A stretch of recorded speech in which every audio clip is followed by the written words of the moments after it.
J'ai plutôt édulcoré ce milieu, qui est beaucoup plus dur que ce que vous le voyez à l'écran.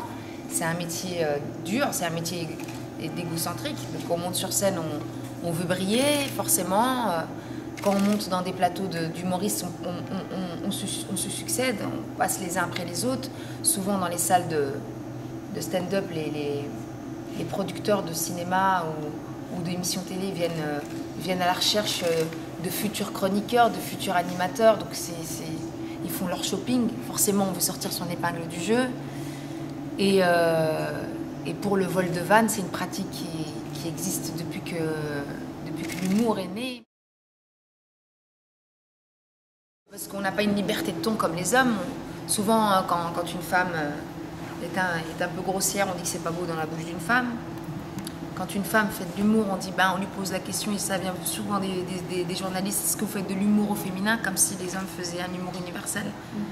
On est encore loin de l'égalité au niveau de l'humour.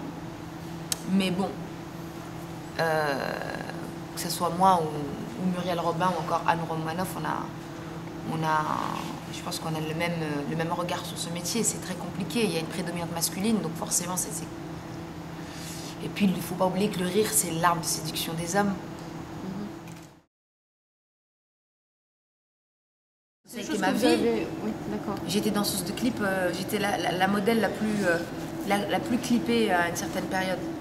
J'étais la bombe latine de Diams, j'ai fait Mac Taylor, j'ai fait Monseigneur Mike, j'ai fait Rof, j'ai fait plein d'artistes. Et j'étais une danseuse de clip. Vous le reniez aujourd'hui ou... Bah non, le renier, le mettre comme ça. Pas du tout, je vous en parle, je le renie pas du tout. Je suis passée par là. Des fois, il faut savoir se perdre pour savoir où est sa place. Moi, j'ai pas honte de mon passé, la force de mon caractère. Si je peux donner un exemple à toutes ces filles, là, tu le vois bien où est la place de la femme. Il n'y a pas mieux que le cinéma. Mais c'est pas nouveau. Moi, ce qui m'étonne, c'est que les gens sont étonnés. On se fait harceler dès qu'on met une mini-jupe dans la rue. Hein. Je veux dire, l'harcèlement, il est au quotidien. Après, moi, je le dénonce à ma manière.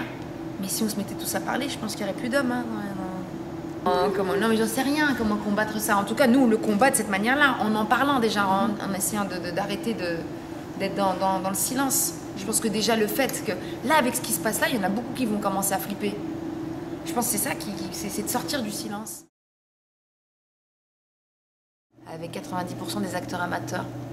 Le père est un chauffeur Uber à la base, qui venait me chercher à la sortie de mes spectacles. Et je l'ai coaché, je croyais en lui. Djibril, moi, Artus, son premier film, je l'ai mis, c'était bien avant Danser avec les stars et Vendredi tout est permis, tout ce qu'il a fait par la suite. Je l'avais rencontré dans une salle de stand-up. Mes co-détenus, c'est des femmes qui sont en semi-liberté ou qui venaient de sortir de prison. Donc, à part François Berléand, les toutes petites qui ouvrent le film, premier film. Donc non, c'est pour beaucoup, c'est notre premier film. Je pense que le cinéma français a besoin de nouveaux visages. Accompagné d'anciens, parce que François Berléand, aujourd'hui, quand on vient dans les salles de cinéma, il y a beaucoup de jeunes qui ne le connaissent pas. Donc lui, il me donne une crédibilité.